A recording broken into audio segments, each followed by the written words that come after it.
My name is Sophia Martinez. I'm 16 years old, and on November 3rd, 2024, I died for 18 minutes in a school bathroom after taking what I thought was Adderall. What Jesus showed me about America's drug crisis will terrify every parent watching this. Today, I'm not just going to tell you a near-death experience story. I'm going to share the message Jesus gave me about the dark forces destroying America from within, targeting our children, and tearing apart our families. This story isn't just my story, it's the real face of the spiritual war happening in our country right now. I lived in Phoenix, Arizona. I was an honor roll student at Northside High School, a youth leader at my church, and I had never touched drugs in my life. My family saw me as the perfect child.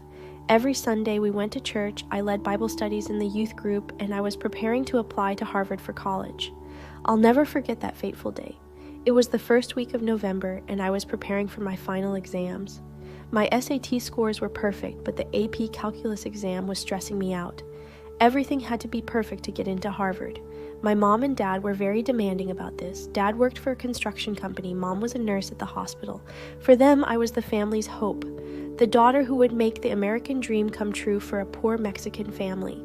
That Tuesday morning, I went to the bathroom before math class. There was a girl crying by the sink. Her name was Emma. She was a year younger than me and usually very cheerful. "Emma, what's wrong?" I asked. Through her tears, she said that she has 3 exams this week and she is not ready for any of them. "Maybe you'll have more time to study," I said. That's when she pulled a small blue pill from her pocket and said, "Look, this is Adderall. My older brother uses it in college. It'll help you focus too.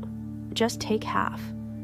Looking back now, I was making the biggest decision of my life in that moment. I had never used drugs in my life, never even drank alcohol. But I felt the stress, the pressure, the burden of having to be perfect. Just once, I thought, I have to do whatever it takes to get into Harvard. I took the pill and put it in my mouth. It tasted metallic and strange.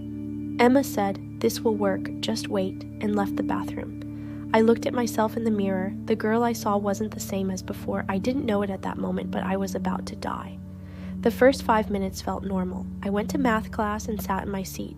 Mr. Johnson was explaining calculus derivation rules.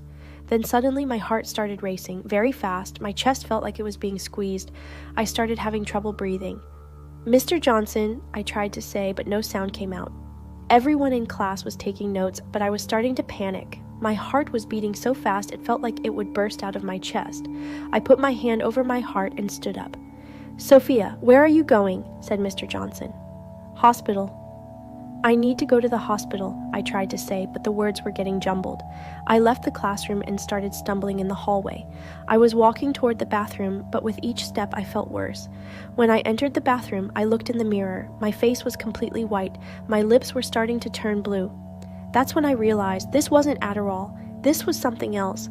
This was killing me. I tried to get my phone out to call 911, but my hands were shaking and the phone fell to the floor. My heart was beating so fast it felt like it was about to explode. Then suddenly it stopped. Nothing. No heartbeat. I collapsed to the floor. I hit the stall door and it made a metallic sound. My eyes closed, but I was still conscious. My body started getting cold, but my spirit was still there. That's when I realized I was dying. Then the strangest thing happened. I felt myself being pulled upward. A strange feeling of lightness, like someone was gently lifting me up. When I opened my eyes, I found myself looking down from the bathroom ceiling. I saw my own body. It was lying motionless, leaning against the stall door. My face had turned purple, my eyes were half open. I was dead. I was really dead. But somehow I was still there, just in a different way. No fear, no pain. There was just a deep sense of peace. Like the burden I had carried my whole life, it had been lifted from my shoulders. The stress, the pressure, the feeling of having to be perfect, it was all gone. Just then, someone entered the bathroom, a girl named Sarah. When she saw me, she screamed, "Oh my God, Sophia!" She ran and banged on the door, but got no response. She ran into the hallway and shouted, "Help! Someone help!" Within minutes, the school nurse, principal, and paramedics arrived. It was strange watching them. They were trying to save me, but I was no longer inside that body. They were doing CPR using a defibrillator, but nothing was working. "No pulse," said one of the paramedics. "She's shown no signs of life for 18 minutes. This continued until my mom and dad arrived at the hospital. When I saw them, my heart broke. Mom was crying. Dad was holding her shoulder but trying to hide his own tears. "Mija, please come back," Mom whispered. "I love you so much." I tried to touch them, but my hand went right through. I was no longer part of the physical world. Suddenly, the hospital room around me disappeared. I found myself in a completely different place. I was surrounded by golden light, but it didn't hurt my eyes. It was warm and inviting. This light was full of love. I can't describe the feeling of love within it. It was like this was what I had been searching for my whole life. A man was walking toward me, tall, brown hair, olive skin, but his eyes, those eyes could see everything. He knew me completely, every thought, every fear, every hope. But he wasn't judging me, he was just loving me. I immediately knew who he was.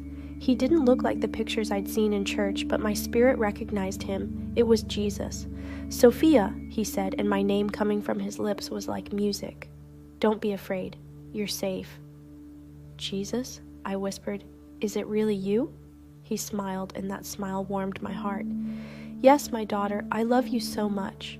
I started crying, but these weren't tears of sadness. These were tears of relief. I had found the love I had been searching for my whole life. "Am I dead?" I asked. "Your body has lost its life," he said gently, "but you have never been more alive. But I need to show you something very important." He reached out his hand, and when I took it, I felt power like electricity. Suddenly, we were somewhere else. We were looking down at America, but this wasn't a normal view. There were dark clouds over the country, but these weren't weather clouds. They were spiritual clouds. "What do you see?" Jesus asked. I looked more carefully. The dark clouds were concentrated over cities. Phoenix, Los Angeles, Chicago, New York, Miami. There was thick, sticky darkness over every major city. "What is this darkness?" I asked. "The enemy's armies," Jesus said with a sad voice. "They are targeting my children. You were one of their targets." The scene changed, and we found ourselves in a large dark room. In the center of the room was a huge table, and creatures sat around it. They looked human, but there was no soul in their eyes, only hatred. "What is this meeting?" I asked. "They're making plans to kill America's children," Jesus said. "Fentanyl is their most effective weapon." One of the creatures at the table began to speak. "How many casualties did we have last month?" Another read a report. 68,000 young people, most between ages 15 to 25, with fentanyl-mixed pills. "Not enough," said the first one. "We need to target more. Church kids, honor students, athlete kids, they're the resistant ones." The second creature smiled. "We're already targeting them. Stress, pressure, perfectionist expectations, we catch them in their weak moments." My heart stopped. This was my story, the perfect child under stress, showing a moment of weakness. "We've placed our agents in schools," it continued. "Kids are selling fentanyl to each other as Adderall under the guise of college preparation." I looked at Jesus. "Was Emma one of them?" "No," Jesus said. "Emma was a victim. She was also deceived. Her brother was using real Adderall in college, but someone gave him fake pills, and he unknowingly gave you the fake one." The creatures at the table continued discussing their plans. "Our goal is simple," said their leader. "To kill America's future, the brightest, most talented, most promising children. If we destroy them, we break America's spirit." "When will the families understand?" asked another. "They won't," said the leader, laughing. "They'll blame politics, border security, China. But this isn't just chemical warfare. This is spiritual warfare. And we're winning because they don't see it spiritually." Jesus closed the scene. "Do you understand now, Sophia? Your death wasn't an accident. It was planned. You are one of my children, and they targeted you." Through tears I asked, "But why? Why America's children?" "Because this generation is at the center of my plan," Jesus said. "This generation of awake, strong, and brave children. They will change the world. They will defeat the darkness. The enemy knows this and is trying to stop them." He showed me another vision. In various parts of America, young people were kneeling in prayer. Golden lights shone around them, and these lights scattered the dark clouds. "Who are these?" I asked. "Your peers," Jesus said proudly. "Children who see the truth, who stand up for me. They won't become fentanyl victims because they know me. They will join my army. What about me? What's my mission? Jesus turned to me and placed his hand over my heart. You will go back and warn them. You'll tell families, young people, churches. You'll tell them this isn't just a drug problem. This is a war for America's soul. But who will believe me? Some will believe, Jesus said, and that's enough. When one person wakes up, they wake up another. That's how the light spreads. Then he showed me one last vision. The dark clouds over America were dispersing. Golden light was taking their place. Children were no longer using drugs. Instead, they were gathering in church youth groups to pray. Is this possible? I asked. All things are possible with me, Jesus said, but people must choose. Will they choose darkness or light? Golden light surrounded us, and I felt that pulling sensation again. It's time to go, Jesus said. No, I cried. I want to stay here. The world is too painful.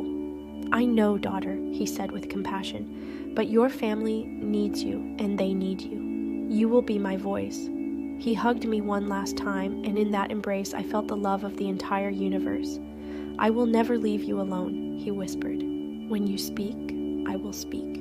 Then everything went white. The next thing I knew, I was trying to breathe in the hospital room. My chest was burning, my heart was pounding, the machines were beeping frantically. She's back, shouted a nurse. Call Dr. Peterson. My mom and dad rushed into the room. Mom fell on me crying, Mija, you're back. 18 minutes. I had been dead for 18 minutes. The doctors couldn't explain it. After 18 minutes without oxygen, there should be brain damage, said Dr. Peterson. But all the tests are normal. This is medically impossible. It took me a week to tell them about my experience with Jesus. At first, I was very tired and confused, but I couldn't forget what I had seen. We learned that the pill Emma gave me was a fentanyl mixture. Emma was also in shock, crying and apologizing.